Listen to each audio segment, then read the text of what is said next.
They called her insane for surrendering her first-class ticket to a complete stranger. That's what everyone whispered about Sarah Miller. But she wasn't listening to their judgment. She witnessed the injured soldier sitting in solitude, observed the battle wounds others pretended not to see. Without a moment's hesitation, she sacrificed what might have been her only taste of luxury. She believed it was merely a small gesture of compassion. Little did she know that in the coming months, a military caravan would thunder down her gravel driveway, that uniformed strangers would restore her failing homestead, that the soldier she assisted was a decorated hero who had once rescued countless lives. This chronicles how a single quiet choice scattered seeds of compassion that blossomed into a transformation beyond her wildest dreams. Stay tuned. You'll never view a simple gesture the same way again. Welcome to Heartfelt Chronicles, where stories of mercy and generosity unfold. Let's discover what truly transpired. Sarah Miller positioned herself at the boundary of her family's modest homestead in backwoods Georgia. The dawn fog swirled around the weathered fence posts like drowsy spirits. Past the meadows, the narrow highway vanished from view, a metallic strip curving toward destinations she'd only dreamed of visiting. Her work boots pressed into the moist soil as she rested against the old timber gate, a steaming cup of coffee held between her palms. At 29, she'd never ventured beyond the neighboring townships.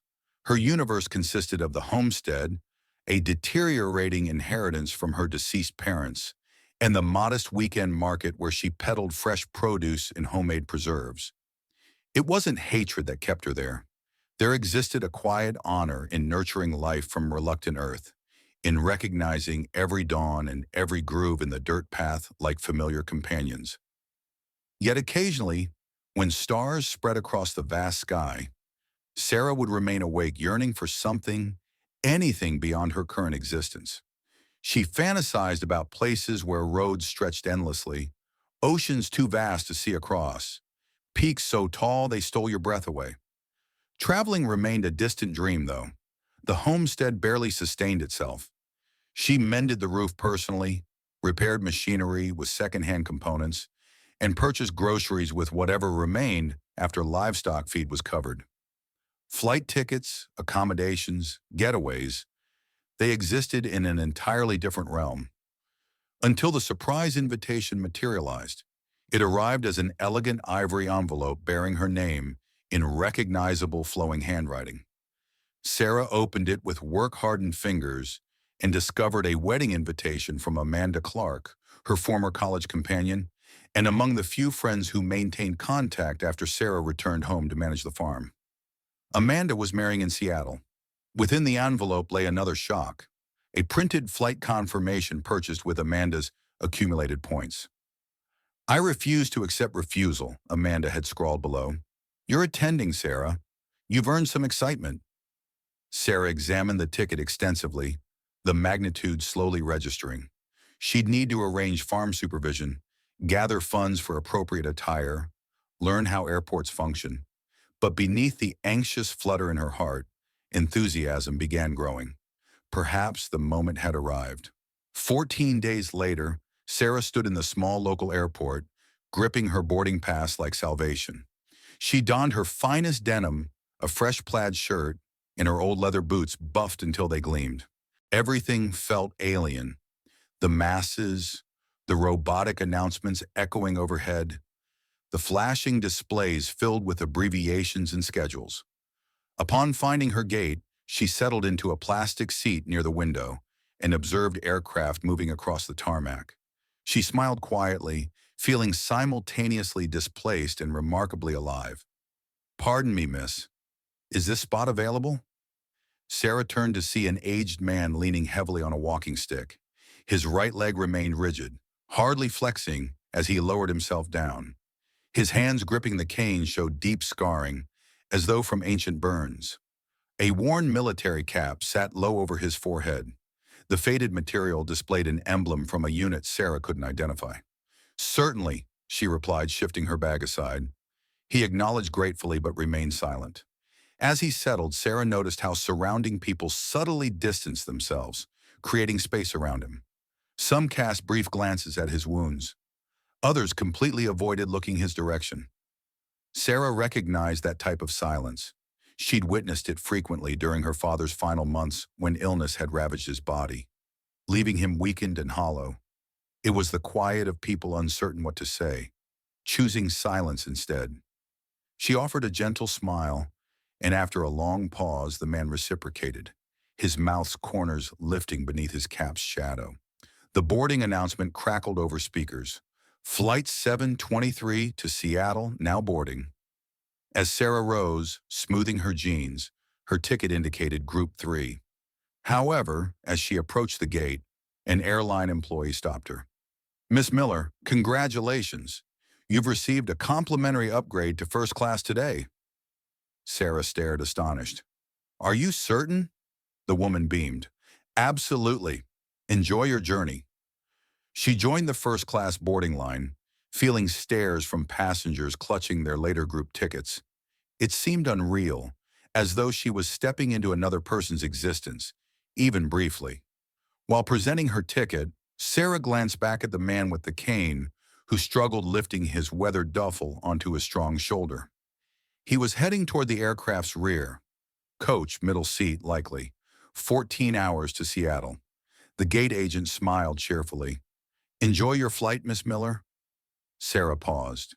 Then, before second-guessing herself, she turned back. "Excuse me," she called softly, weaving through the line toward the man. "Sir, would you consider exchanging seats with me?" The man looked up, startled. "I couldn't possibly." "Please," Sarah insisted, extending her boarding pass. "You deserve some comfort." The surrounding crowd shifted, some watching openly now. The veteran stared at her momentarily. Something shifted in his expression. A glimmer of understanding, pride wrestled down by weariness. He accepted the ticket with shaking hands. "Thank you," he said, his voice rough with more than age. Sarah simply smiled. "Have a pleasant flight, sir." As he moved toward the first-class cabin, Sarah claimed his original economy seat, her heart surprisingly lighter than it had been in years. She was unaware this small act of kindness would transform everything. Sarah crammed into her narrow economy seat, tucking her canvas bag beneath the forward seat as passengers filled the aircraft. The air thickened with scents of fuel, recycled atmosphere, and too many bodies in confined space. She shifted uncomfortably, already questioning her decision to surrender the first-class upgrade.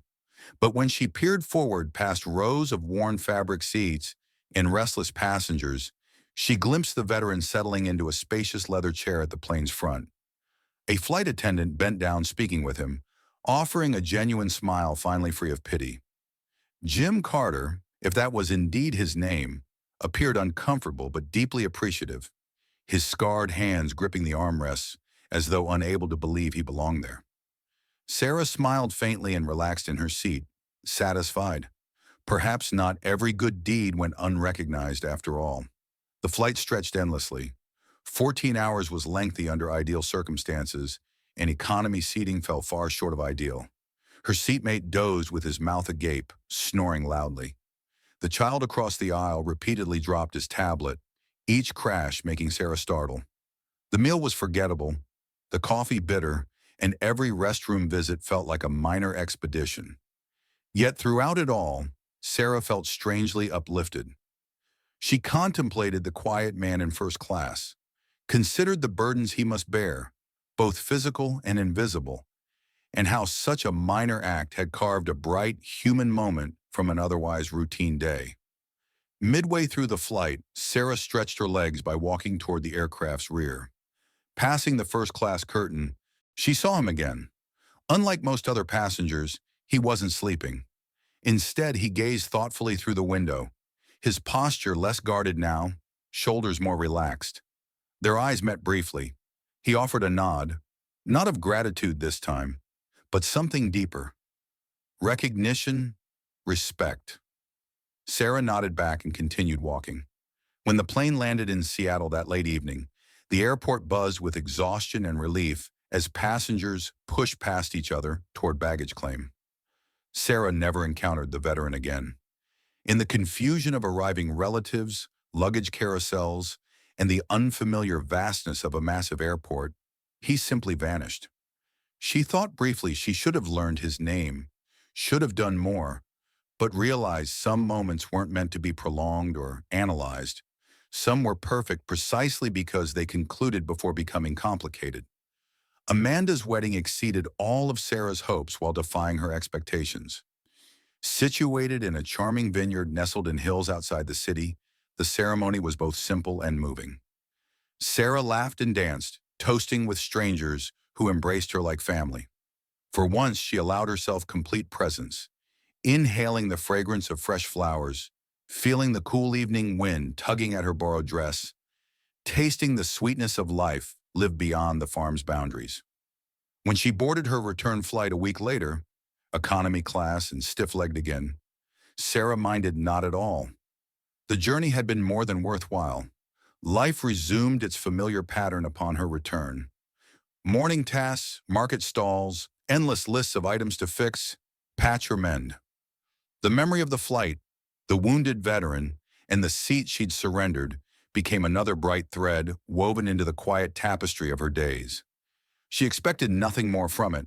She had already received her reward, the simple joy of doing right without seeking applause, which explained why, when she woke one windy Saturday morning to engine sounds rumbling down her dirt road, Sarah initially thought it must be the neighbor's teenage sons joyriding.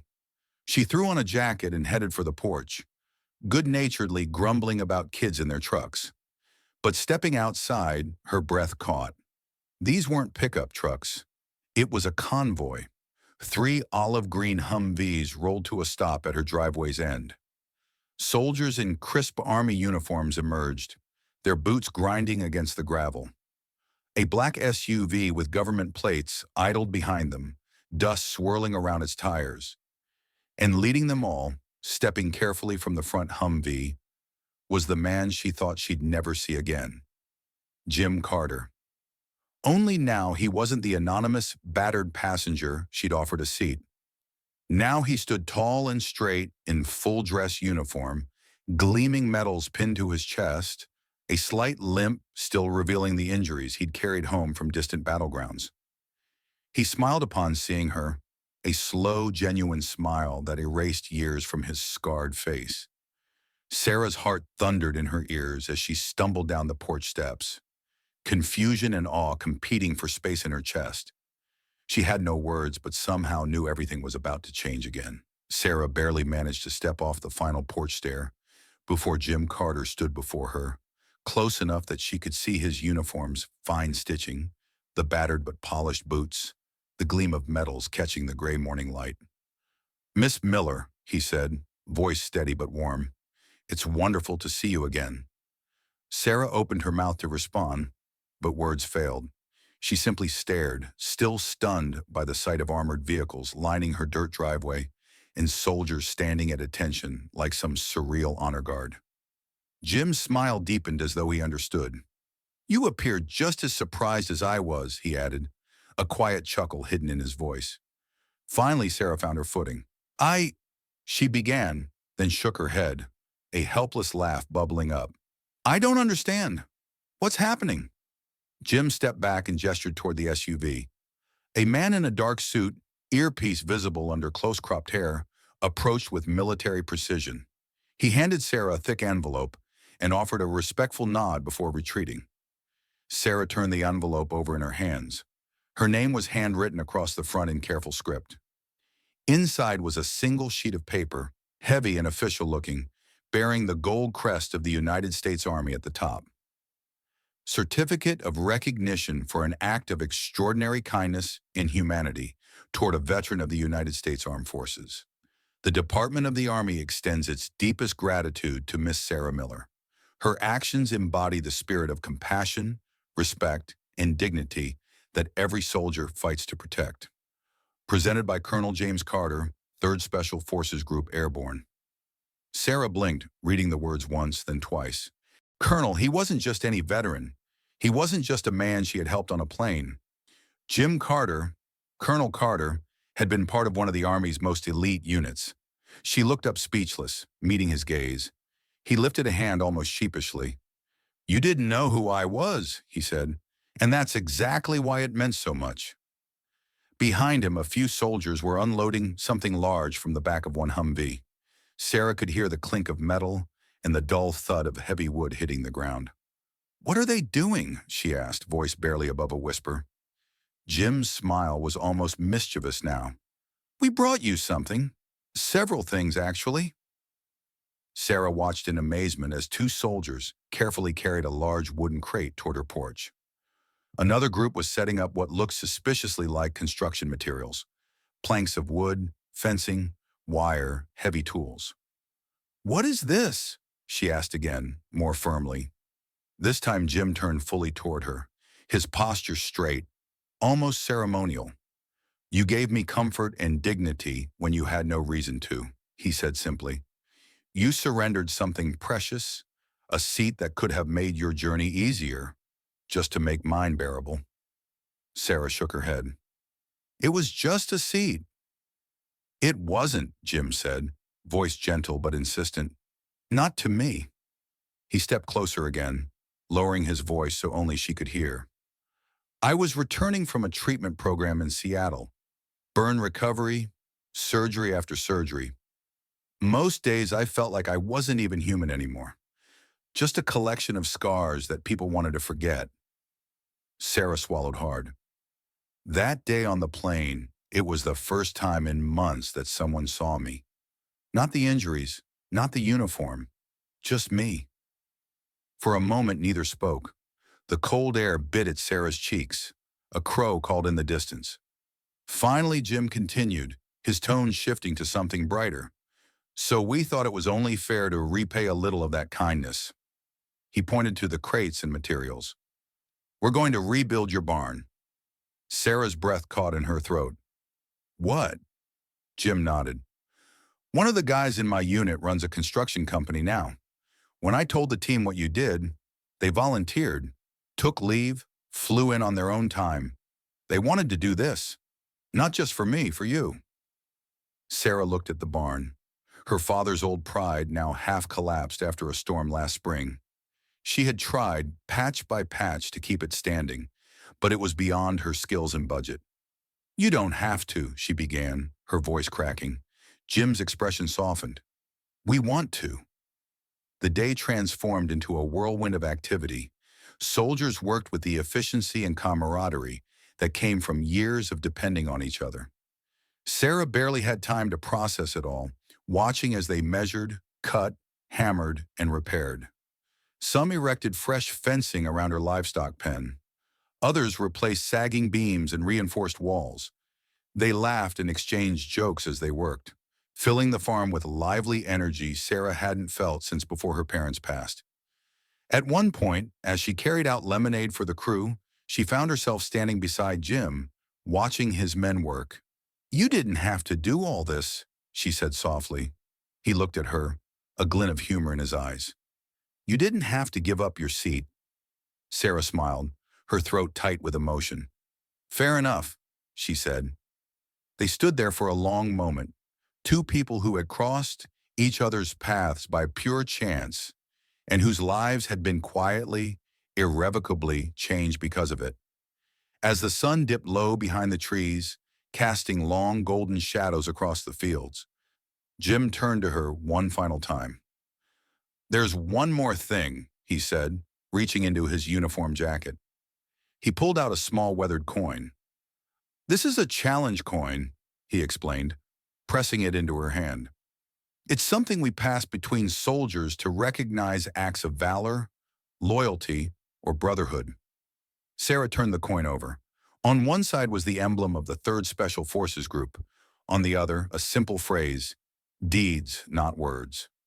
"It's not given lightly," Jim said, "and it's rarely given to civilians." Sarah blinked rapidly against the sting in her eyes. "I don't know what to say," she whispered. Jim smiled. "You already said it," he replied, "when you saw me." And just like that, Sarah realized kindness wasn't a small thing. It was everything. It built bridges without asking for tolls. It planted seeds in hearts, even ones that had nearly forgotten how to grow. And sometimes, just sometimes, It brought a convoy to your door.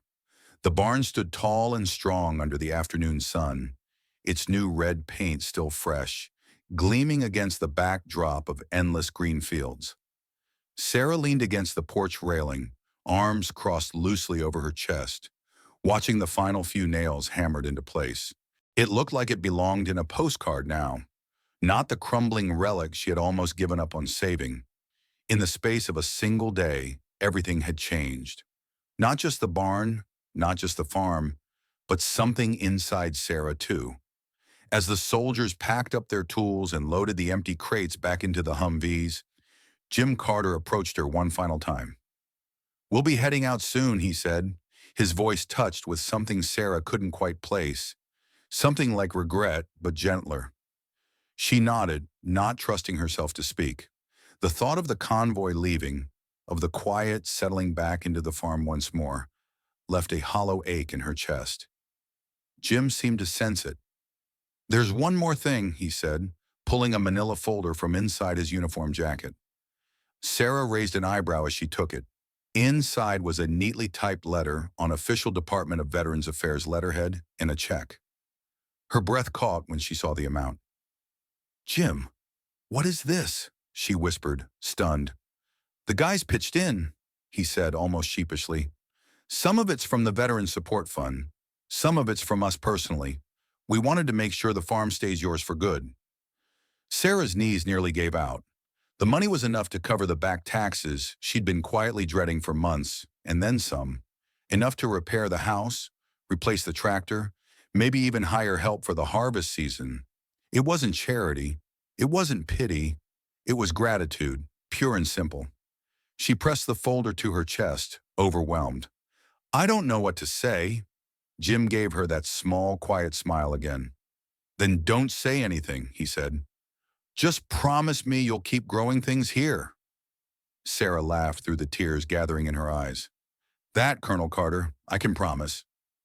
The convoy pulled away just before sunset, the rumble of engines fading into the soft chorus of cicadas. Sarah stood at the edge of the driveway, the check still clutched in her hand, waving until the last Humvee disappeared beyond the trees. For a long time she simply stood there, feeling the cool breeze brush against her face, feeling the weight of the moment settle into her bones. She wasn't sure she had fully processed any of it. All she knew was that her world was bigger now and brighter. The next morning, Sarah rose with the sun as usual. Old habits died hard. She fed the chickens, tended the garden, hauled water to the horses, but everything felt different somehow. Lighter, freer. When she walked into town that afternoon to drop off fresh produce at the market, the change rippled ahead of her like a warm wind. People stopped her on the street. They had seen the convoy. They had heard whispers. Some had even caught glimpses of the army trucks parked along her dirt road. Mr. Landry, the gruff owner of the hardware store, tipped his cap with unusual softness. Mrs. Greaves, the stern librarian, pressed a basket of homemade muffins into Sarah's hands without a word. Even old Mr. Holloway, who hadn't spoken to anyone in a decade, grunted, "Good girl," as she passed. Sarah didn't tell them the full story, not because she was hiding it, but because sometimes the best parts of a miracle were the pieces you kept tucked safe inside your own heart. A week later, Sarah received another letter in the mail. This time it was from Jim himself. It wasn't formal or official. It was written in simple, blocky handwriting on a plain sheet of notebook paper. "Dear Sarah, I've been thinking a lot about that day on the plane, about how much one small act of kindness can change a life. When I got hurt overseas, I thought I had lost everything that made me who I was. Not just my appearance, but my sense of purpose, my belief in people. You gave it back to me without even knowing it. I wanted you to know you didn't just give up a seat. You gave a soldier a reason to keep believing. And sometimes that's the kind of rescue that matters most. Stay stubborn. Stay kind. Keep growing things. If you're ever near Fort Bragg, there's a place at my table. Always. Respectfully, Jim Carter." Sarah folded the letter carefully and placed it in a small wooden box she kept by her bedside, where she stored things too precious to lose. That night, as she lay in bed, The windows opened to the cool Georgia breeze. Sarah looked out at the stars and smiled.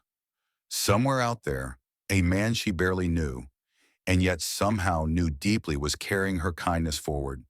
And she would keep planting seeds in the earth, in hearts of strangers, and in the quiet, stubborn hope that a single act of compassion could still, even now, move the world. The seasons turned as they always did.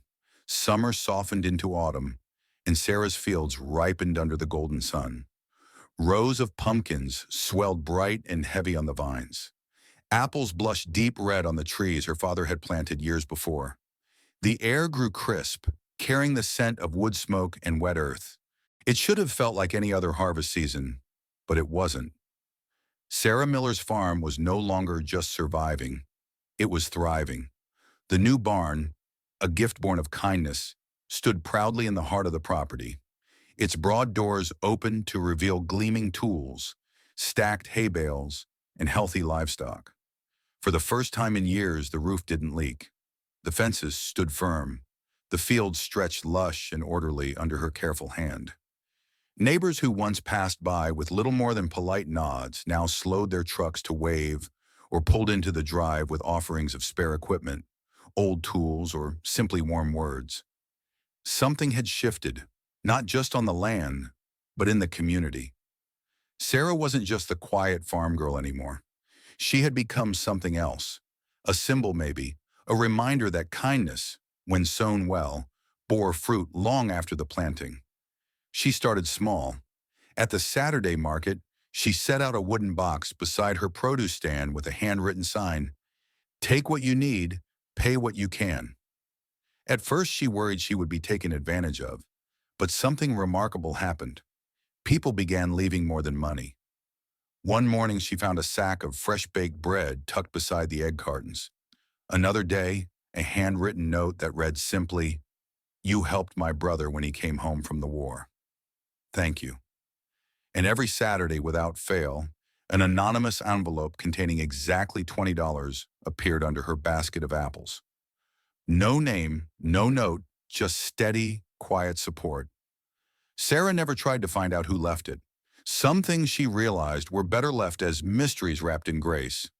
As the first hard frost crept across the fields one night in November, Sarah stood in the middle of her farm, her boots crunching the brittle grass.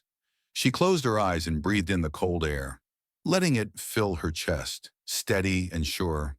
It wasn't about the barn or the repaired fences or even the check that had saved the farm. It was about something deeper, something planted that no winter could freeze. Hope. That Christmas, Sarah mailed out her first holiday cards, simple ones with hand-drawn sketches of her farm in the snow.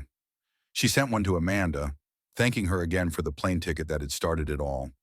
She sent one to the Veterans Support Fund, anonymously, and she sent one to Jim Carter. Inside his card, she wrote, "Dear Jim, the farm is still standing. So am I. The seeds you helped me plant, kindness, faith, stubbornness, they're growing strong here. You once told me that sometimes the right rescue doesn't happen on the battlefield. You were right. Sometimes it happens in the quietest ways, in a smile, a seat offered without hesitation, a barn rebuilt by strangers who become family. I hope wherever you are, you're still growing things too. Merry Christmas, Colonel. Always Sarah." She dropped the envelope into the mailbox on the edge of her property, smiling up at the endless winter sky as the wind carried her breath away like smoke. She didn't need a reply. Some conversations she knew echoed beyond words. Spring would come again, the fields would green, the farm would hum with new life, and Sarah Miller would keep planting on her land, in her heart, and in the hearts of everyone who crossed her path. Because kindness, once sown, never stopped growing. Not really. It just waited, patient and sure, for the right season to bloom. In our darkest moments, kindness still finds a way, often in the quietest places. Not everyone who helps wants recognition. Some just need to know that today, someone isn't going hungry, and sometimes that alone is enough to change a life. You may forget the story, but if no one retells it, history stays silent forever. If this story moved you, please like and subscribe for more powerful stories where hope is honored, kindness is remembered, and no act of quiet heroism is ever lost.